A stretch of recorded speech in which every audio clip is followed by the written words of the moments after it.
Bonjour et bienvenue dans la régie. Donc cette vidéo est la suite de celle qui s'affiche en haut et à droite de votre écran. La première partie expliquait le principe de fonctionnement d'une lamelleuse et je découvrais avec vous la Makita PJ7000J tout en la comparant avec son homologue de chez DeWalt, deux modèles aux tarifs similaires. Si c'est ça qui vous intéresse, ou si vous n'avez pas encore vu la première partie, allez la voir puis ensuite revenez voir celle-là. Dans cette suite, on va voir plusieurs types d'assemblages possibles avec cette lamelleuse et je vous en fais la démo. Puis après tout ça, je ferai le bilan de cette machine. Alors cette vidéo est longue, j'en suis conscient, mais comme vous avez vu la première partie ou que vous allez la voir, vous savez pourquoi ou vous saurez pourquoi. Du coup, allez faire du popcorn ou vous coupez quelques tranches de saucisson si ça vous dit, et installez-vous confortablement. Moi pour ma part, je vais me chercher des chips, et c'est parti. Pour faire un assemblage, le principe est toujours le même. On présente les pièces à assembler dans leur position finale, attention aux faces de parement s'il y en a. Ensuite, on trace au crayon l'emplacement du centre des lamelles. On choisit la taille des lamelles en fonction de l'épaisseur des panneaux, et on règle la profondeur d'usinage en fonction. Et enfin, on utilise la même face de référence sur la lamelleuse pour l'assemblage. Ou ici, en fonction des assemblages. Je vais vous montrer tout ça, bien sûr. Alors pour commencer, on va faire par exemple un assemblage d'angle à plat, c'est-à-dire comme ça. C'est typiquement le type d'assemblage qu'on va retrouver pour faire un caisson. Donc les pièces vont être assemblées à angle droit, comme ça. La référence d'assemblage qu'on veut, c'est l'extérieur du caisson, ici. Donc pour la démo, j'ai fait des repères en rouge, ici et là. Faites pas ça chez vous, ça sert à rien pour l'assemblage, c'est juste pour comprendre plus facilement comment utiliser la lamelleuse. Ensuite, on choisit la taille des lamelles en fonction de l'épaisseur du bois assemblé. Le seul truc qui manque dans la doc, c'est un tableau, une abaque, pour choisir le type de lamelle. Donc on le trouve facilement sur internet. Moi, je me suis fait la mienne, je l'ai imprimé, je l'ai collé sur un bout de carton que je laisse dans la boîte. Donc pour la démo, j'ai pris des panneaux, enfin des chutes de panneaux de stratifiés, enfin d'agglos stratifiés qui font entre 17 et 18 mm. On va dire 18 pour simplifier la division tout à l'heure. Donc ça veut dire que si je regarde mes abacs, on est à plus de 15 mm, il faut que je prenne des lamellos de taille 20. Voilà, donc c'est très simple. Hein. Donc voilà les lamellos que je vais utiliser, qui correspondent à la dimension, enfin de l'épaisseur du panneau. Maintenant que je connais mes lamelles, je vais positionner la butée de profondeur sur 20, qui correspond aux lamelles de 20. Donc là on est sur max, on est sur 0, 10, et 20. Donc, comme je l'ai expliqué tout à l'heure, hein, en réglant ça, on règle la sortie de la lame qui correspond à peine plus que la moitié de la largeur d'un lamello. Alors, pour ce type d'assemblage, on va utiliser le guide d'angle. On va le monter sur la machine, donc on le met facilement dessus. Hop, un petit coup de molette. On le règle. Sur l'index ici, on doit avoir 9 mm qui correspond à la moitié de l'épaisseur du panneau qui fait 18 à peu près. Donc je me règle à peu près sur 9 mm, c'est pas la peine d'être précis. Et je bloque avec la came la position du guide d'angle. À partir de maintenant, on va utiliser cette face de référence comme guide pour l'assemblage. Et c'est cette face de référence qu'on va mettre sur le parement, sur les faces que j'ai marquées en rouge. Pourquoi? Parce que là, si on n'a pas 9 mm entre la lame et la référence, mais par exemple 8,9 ou même 8,7 ou même 8 mm, peu importe, et ben c'est pas important. L'important, c'est qu'on ait la même distance, qui va nous être donnée par la référence, mécaniquement, entre la face de parement de la première pièce et la face de parement de la deuxième. Si on a la même distance entre les deux, et bien quand on va les monter comme ceci, on sera à fleur. Je mets les pièces comme elles doivent être assemblées, je me mets à fleur ici, et je marque au crayon l'emplacement d'une première lamelle et de la deuxième, sur les faces de référence. Quand on met plusieurs lamelles, il faut les espacer de 10-15 cm environ, et dans tous les cas, on ne met pas les lamelles à moins de 5 cm du bord si on ne veut pas les voir dépasser. Donc ça aussi, c'est dans la doc, hein, évidemment. Mes traits sont pas droits parce que je ne sais pas dessiner, il y en a un qui part comme ici, comme ça, l'autre aussi d'ailleurs. Et ce qui est important, c'est que je vais me repérer sur la machine, donc il faut que je mette mes traits bien d'équerre. L'important, c'est d'aligner l'équerre sur le point qui se trouve à l'extrémité de la pièce, et de tirer des lignes perpendiculaires à la face qu'on veut usiner. Voilà, pareil sur l'autre pièce, Donc ça se fait ici.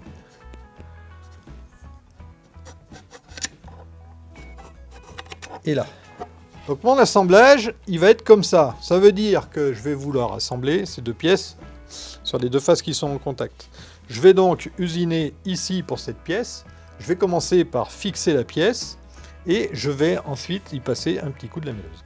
J'ai fixé la première pièce sur la table. La face rouge, qui est ma face de parement, se trouve ici. C'est donc sur celle-ci que je vais appuyer cette surface de référence pour pouvoir faire mon premier fraisage. Mes deux repères pour les lamelles sont là et là. Ce que je vais faire, c'est que je vais aligner le repère qui se trouve ici avec le trait, tout simplement. Je démarre la machine avant d'usiner.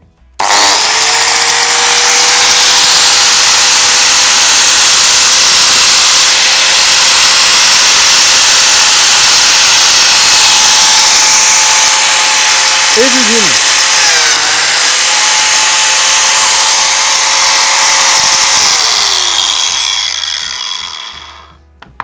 J'ai oublié le sac.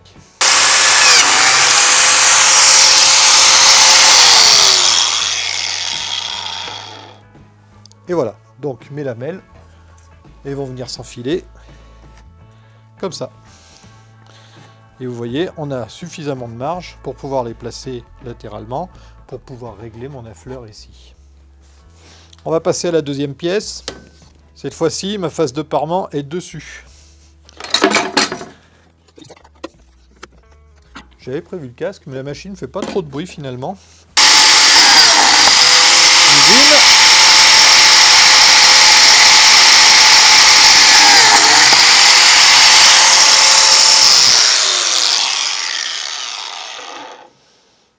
Et voilà, donc c'est vraiment rapide. Vous voyez ici, au niveau du centrage, j'ai fait n'importe quoi. C'est parce que je ne sais pas lire une règle en fait. J'ai mis 11 mm au lieu de 9. J'ai pas regardé le bon côté du... Je me suis basé sur 10 mm et j'en ai déplacé un dans le mauvais sens. Mais vous allez voir que ça n'a pas d'incidence parce que, en fait, la face de parement, elle est là. Si je dis pas de bêtises, oui, elle est là. Et donc, la distance entre la lamelle et cette face est exactement la même sur les deux pièces, puisqu'on a pris la même référence pour usiner. Donc, vous allez voir à l'assemblage qu'on n'aura pas d'affleur sur la face de parement. Et c'est ça l'essentiel. Alors, je vais assembler mes deux pièces. La première, l'horizontale, j'y colle les lamelles dedans. Voilà, donc les lamelles ont un tout petit peu de jeu, mais c'est pas du tout gênant, puisque quand on va les coller, la colle va les faire gonfler et il va tout rattraper. Et je vais positionner donc la deuxième pièce dessus, avec les faces de parement ici. Et là, on voit qu'il n'y a effectivement aucun affleur. C'est parfait. Et ici, on a quand même un petit peu de jeu pour pouvoir s'aligner. On en a même pas mal. Voilà, donc on est... Hop, on est nickel ici. C'est vraiment rapide, c'est vraiment facile et ça fait vraiment du bon boulot. Le deuxième type de montage qu'on peut faire avec ce genre de machine, c'est un montage en T, comme ça. Donc on va retrouver ça par exemple dans une bibliothèque. Donc là évidemment on ne peut pas prendre comme référence le bord du meuble, c'est pas possible. On va prendre comme référence l'emplacement où on veut fixer le meuble. Je vais noter l'emplacement de mes lamelles, ici et là. Et ensuite je vais faire pivoter la pièce en faisant attention de ne pas la déplacer. Hop, comme ça. Voilà. Et maintenant, je vais fixer les deux pièces ensemble avec un serre-joint. Mes deux panneaux sont fixés. J'ai deux serre-joints ici. Donc, le panneau horizontal se trouve là. Le panneau vertical qui était ici a été rabattu comme ça et fixé sur le premier. Ici, je m'assure qu'on est bien à fleur, ce qui permet de m'assurer d'avoir bien un angle droit ici et de monter mon meuble, ma bibliothèque d'équerre. Et j'ai démonté le guide d'angle, on ne va pas s'en servir pour ce montage. On ne va pas utiliser du coup cette face-là comme face de référence. On va utiliser le dessous de la machine. Je vous montre comment on va faire. On va fraiser d'abord ici, là et là. Et ensuite, on va fraiser comme ça. Hop. pour fraiser la pièce verticale. Dans le cas d'une bibliothèque, c'est possible que la paroi verticale de la bibliothèque soit plus fine que la paroi horizontale. Dans ce cas-là, pour choisir vos lamellos, vous sélectionnez évidemment le panneau le plus faible. Donc là, on est sur le dessus des deux pièces qui sont fixées. Ici et là, on a les repères que j'ai fait tout à l'heure. Et en fait, je vais m'aligner sur ce repère-ci pour pouvoir fraiser comme ça. Et comme ça.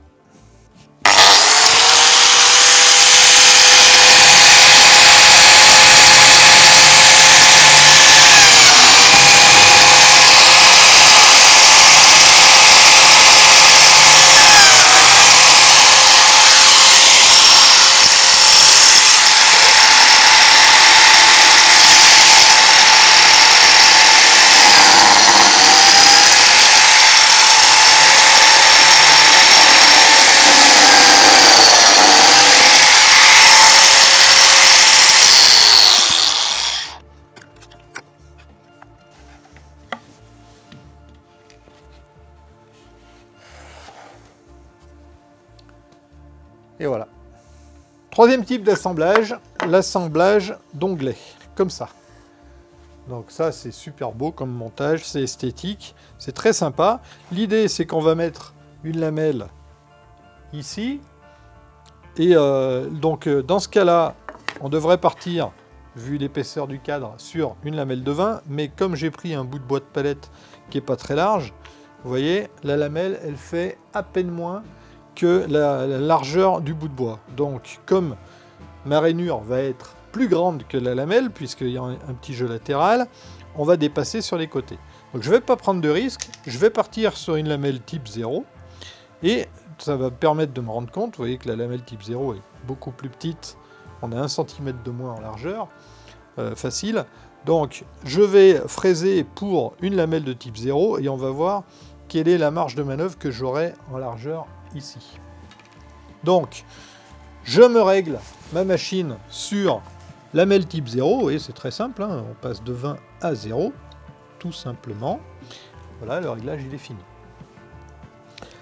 Pour pouvoir assembler d'onglets, ici, ma face de référence, ça va être l'intérieur, là. Si je dis pas de bêtises, oui c'est ça.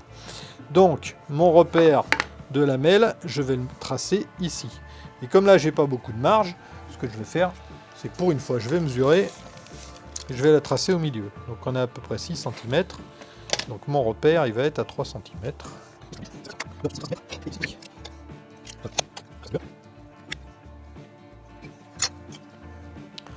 Premier réglage, la profondeur de la rainure, donc la sortie de la lame, c'est fait.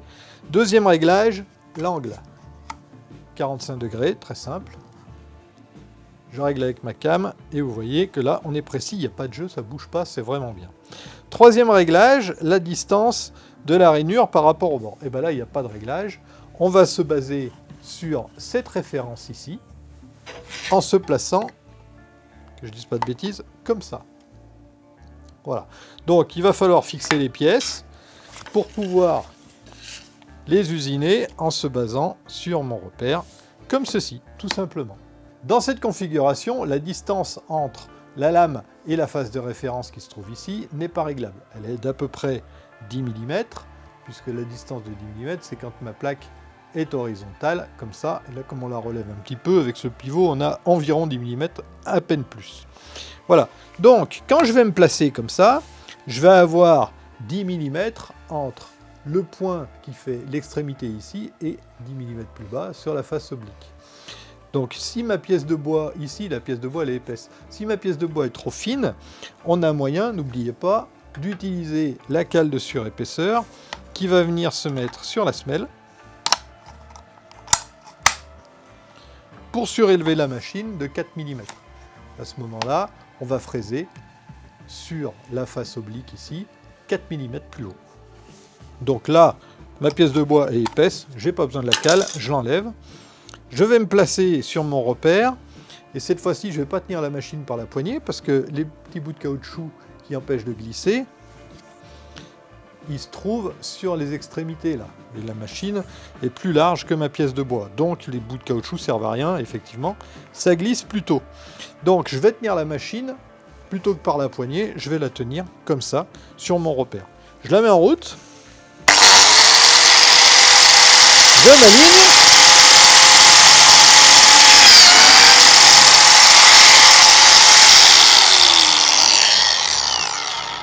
Et j'usine. Et là, je vois que j'ai bien fait de choisir une lamelle de 0 parce qu'on est à 2 mm du bord de chaque côté.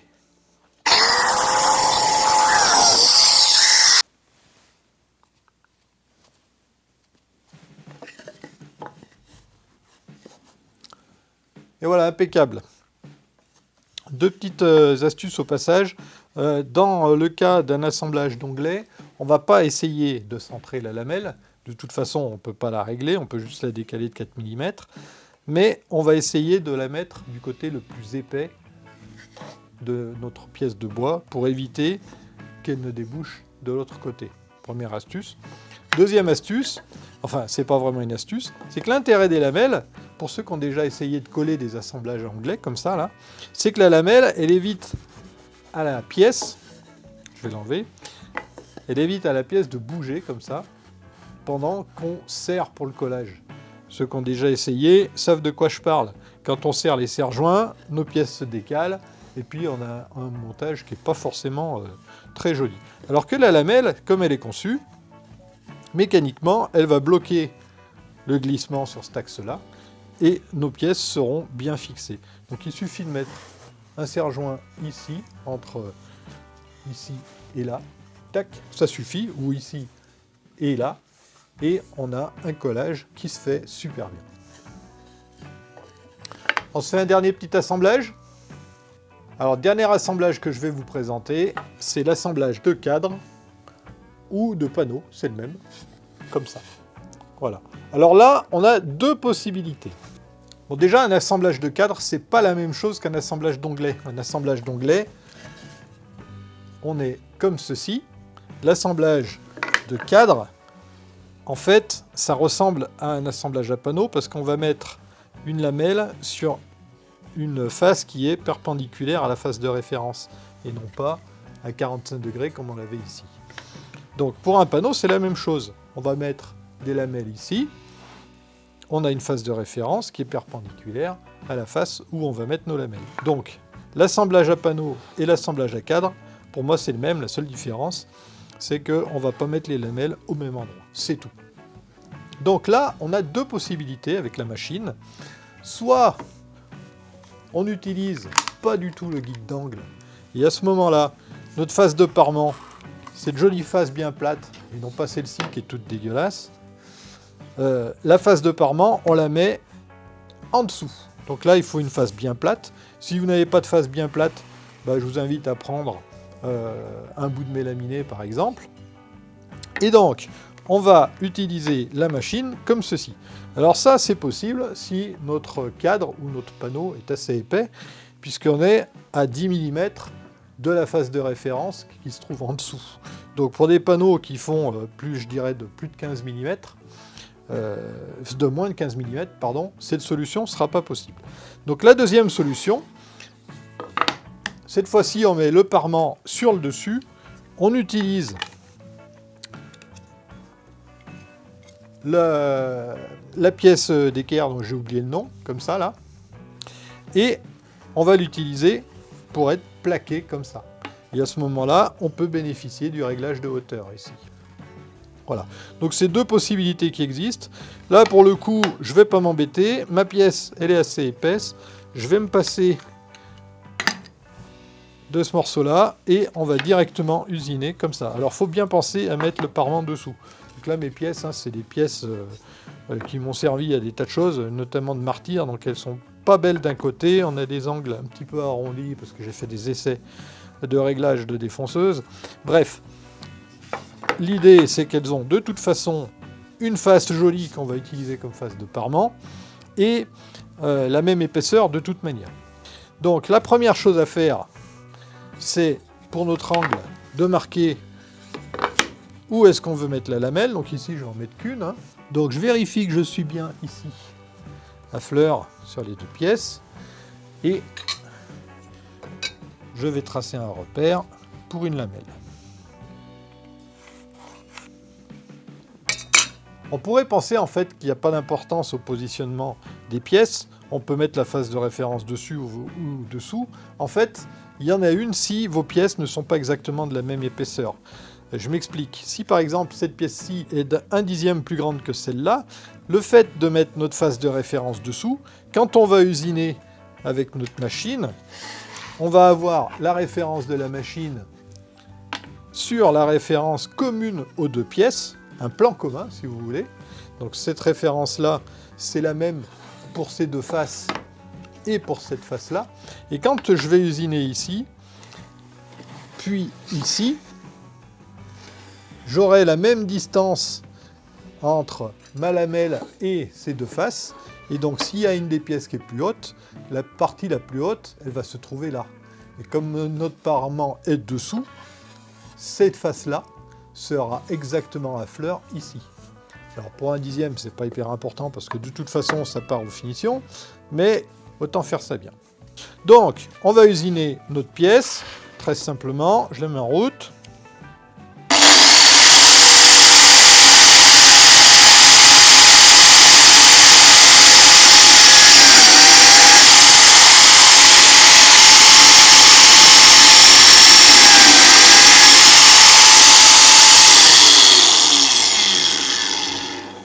Je mets ma lamelle.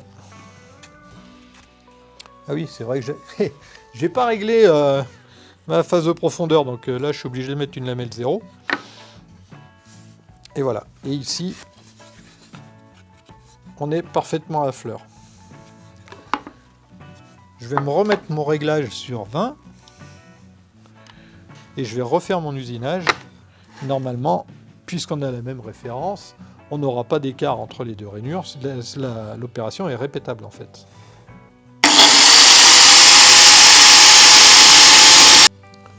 Voilà, là on revoit pas du tout la première rainure, puisqu'on l'a faite, on l'a juste agrandie et elle est exactement à la même position. Donc c'est impeccable. Donc maintenant que j'ai réparé ma bêtise, si je mets mon lamello et mes faces de parement comme ça, je suis parfaitement à fleur, c'est impeccable.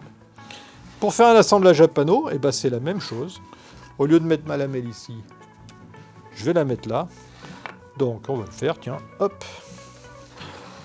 En imaginant qu'on se met à fleur ici.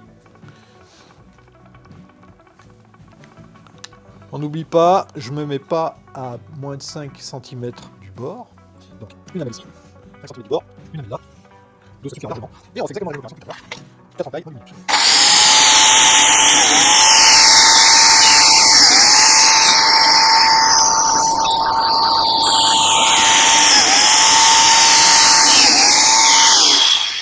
Ça fait vraiment bien bruit de buzz. Mais on voit qu'il y a une lamelle. Une deuxième. On va mettre comme ça, tac. Je mets à fleur. Je suis parfaitement à fleur ici. Je suis parfaitement à fleur ici. Et ça tient, bien sûr. Bon, là, c'est pas collé, mais ça tient très bien. Voilà. Donc, le type d'assemblage par panneau ou assemblage de cadre, vous voyez, c'est facile, c'est rapide, c'est efficace et c'est précis. Maintenant, je vais vous donner 2 astuces. La première astuce, c'est la rainureuse. On a parlé d'assemblage, la lamelleuse, elle est faite pour ça, mais elle peut aussi dépanner pour faire des rainures. L'outil idéal pour ça serait une défonceuse ou une toupie, mais si vous n'en avez pas, ou si vous n'avez pas de fraises à rainurer, mais que vous avez une lamelleuse, vous pouvez vous dépanner. Il y a des limites, bien sûr. La rainure devra faire 4 mm de large ou plus. Et bon, je vous le répète, c'est pas fait pour ça, mais c'est faisable. La deuxième limite, c'est que la profondeur de la rainure sera donnée par la sortie de la lame, et donc elle sera limitée aux positions que donne la lamelleuse. Donc vous voyez bien que c'est pas idéal. Il y a quand même une situation où je vois l'utilité de cette astuce, et en fait il n'y a que cette situation-là finalement, c'est que vous avez un caisson et vous voulez rajouter dedans une paroi ou une étagère. Le caisson, il est déjà fait. Imaginez que l'étagère ici, vous vouliez la mettre pour séparer le caisson en 2 parties. Le caisson, il est collé. Vous ne pouvez pas insérer des lamelles dans les trous qu'on fait ici, pour pouvoir ensuite essayer de l'enfiler. Ça passera pas, c'est pas possible puisqu'il en faut des deux côtés. Donc la solution, c'est quoi? Dans le caisson, vous faites les trous avec la lamelleuse pour faire les lamelles, et ici, sur l'étagère finalement, vous faites une rainure sur toute la longueur qui débouche d'un côté et pas de l'autre. Et le côté où ça ne débouche pas, ça doit être l'avant du caisson. Et ensuite, vous allez enfiler sur les lamelles que vous aurez mises dans le caisson votre étagère, comme ça, et vous pourrez la coller ou pas d'ailleurs, elle sera démontable. Et c'est à mon avis la seule utilisation pertinente pour utiliser une lamelleuse en tant que rainureuse. Voilà, donc hormis dans cette situation qui est plus une astuce qu'autre chose, le reste, ça serait du bricolage dans le mauvais sens du terme. Ça peut dépanner, mais très honnêtement, c'est pas fait pour ça. La défonceuse, elle est tout à fait indiquée pour ce genre de choses.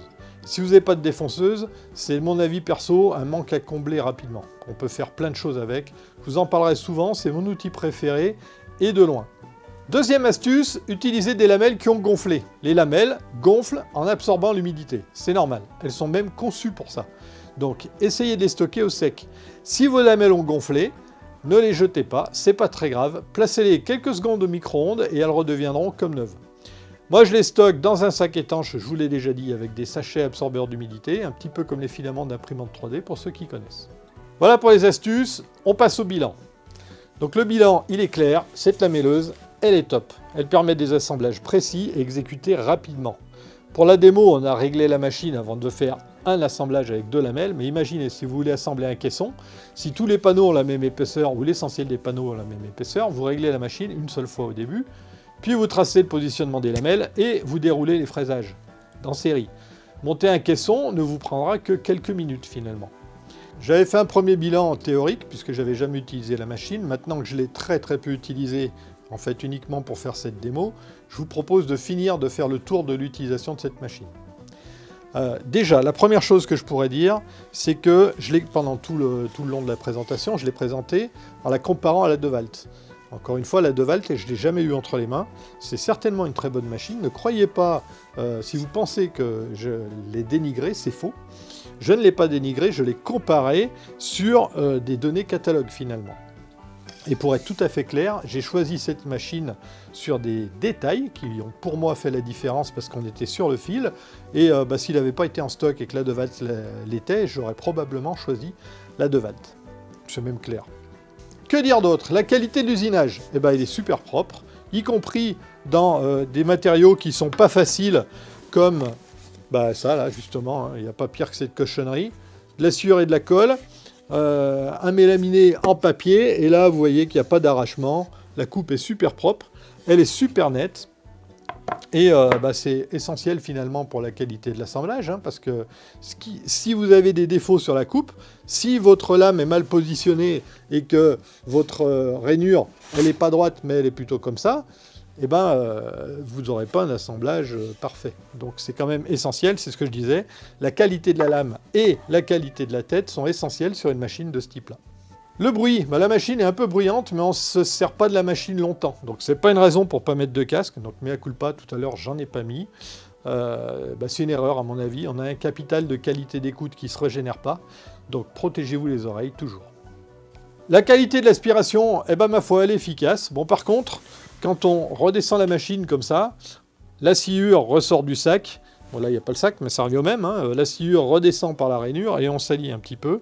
On n'aurait pas le problème avec un tuyau d'aspiration et je pense que je vais me trouver un adaptateur ou l'imprimer en 3D si j'en trouve pas. Voilà. Le système de fermeture du sac, il paraît un peu bizarre. Vous voyez, c'est comme... il y a une espèce de petit boudin dans le tissu, ici. Par contre, c'est très pratique. On l'ouvre, on le vide en 2 secondes. Et après, pour le refermer, c'est pas si compliqué que ça. Je pensais batailler un petit peu, mais finalement, non.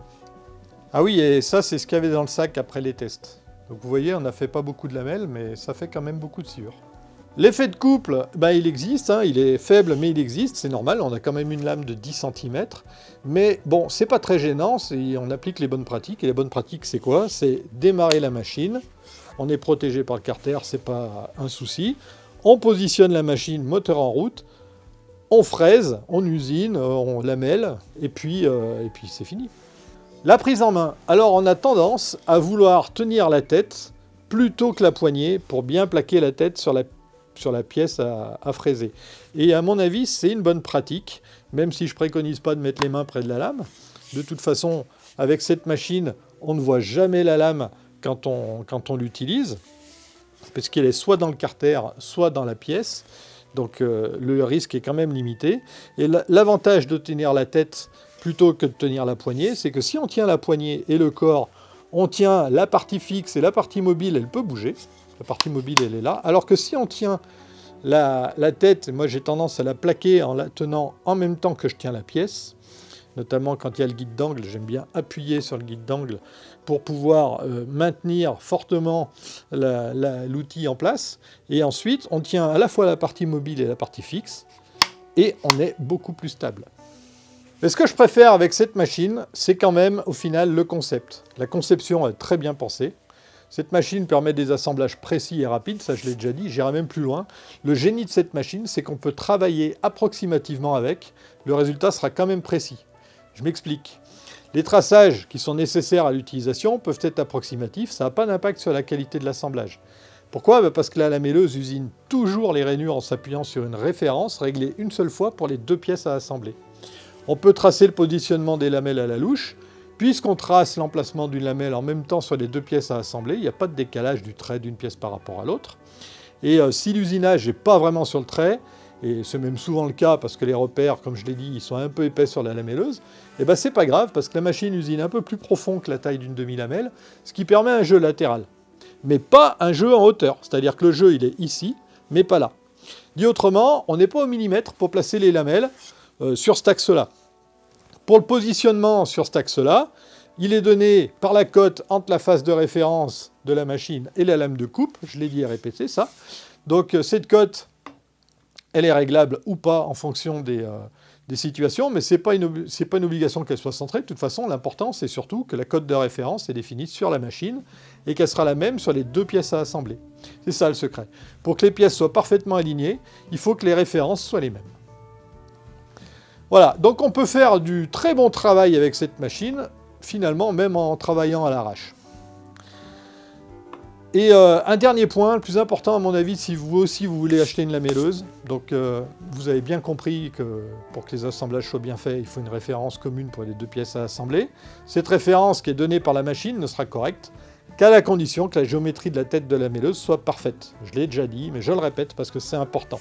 Si cette surface n'est pas parallèle à la lame, les lamelles seront montées de travers sur le bois. Si celle-ci n'est pas complètement perpendiculaire à celle-là, quand on va usiner comme ça, on va mettre une lamelle en biais et pas verticale. Donc vous voyez que la géométrie est très importante sur cette machine. Sur les lamelleuses d'entrée de gamme, et je le répète, elles ne sont pas toutes imparfaites, les problèmes les plus courants qu'on retrouve, c'est un jeu excessif sur le guide d'angle qui provoque un problème d'alignement donc de la lamelle finalement avec la face de référence, mais aussi les glissières peuvent avoir du jeu et là c'est la même punition finalement, on a des lamelles qui sont mal positionnées et on ne fera pas de montage d'équerre. Il y a aussi des problèmes de lames de mauvaise qualité, donc l'usinage perd en qualité lui aussi, et donc l'assemblage forcément également. Et c'est pour ça que je n'ai pas choisi le modèle d'entrée de gamme, mais vous faites comme vous voulez. Hein. Si vous, de toute façon, vous ne voulez pas mettre, et je pourrais tout à fait comprendre, plus de 200 € pour une machine qui va vous servir que de temps en temps, eh ben oui, ça a du sens. Mais quand bien même vous prenez une lamelleuse d'entrée de gamme, moi ce que je vous conseille quand même, c'est de prendre des lamelles d'origine. Il y en a des moins chères, il y en a des à bas prix qui sont contreplaquées. C'est à proscrire d'office. Celles-ci, elles sont en hêtre. Elles sont en hêtre massif, desséché, compressé, et le fil est toujours orienté à 45 degrés par rapport à l'axe. C'est le principe même du système. Ça casse pas comme ça, et la colle vinylique, donc l'effet gonflé, et les blocs dans leur fente. Donc voilà, si vous voyez que certaines lamelles ont du jeu une fois qu'elles sont collées parce qu'elles sont contreplaquées, c'est peut-être qu'elles n'ont pas gonflé, en fait, tout simplement. Voilà, c'est tout pour aujourd'hui. J'ai assez parlé comme ça. La vidéo est terminée, vous pouvez la liker et lâcher vos commentaires. D'ailleurs, dans les commentaires, dites-moi si vous avez des astuces pour l'utilisation de la lamelleuse, des types d'assemblage auxquels j'aurais pas pensé. Dites-moi aussi si des tests et des démos comme je l'ai fait vous plaisent ou si vous trouvez ça trop long ou si au contraire ça vous plaît. Moi, perso, je le fais parce que ça me plairait de trouver des tests complets. Et si vous n'êtes pas encore abonné, donc comblez vite cette lacune et pensez bien à activer la cloche de notification. N'hésitez pas non plus à parler de cette vidéo sur vos réseaux sociaux, blablabla, vous connaissez la musique. Sur ce, je vous laisse, je vous souhaite de bons bricolages et je vous dis à très bientôt dans le garage. Allez, salut!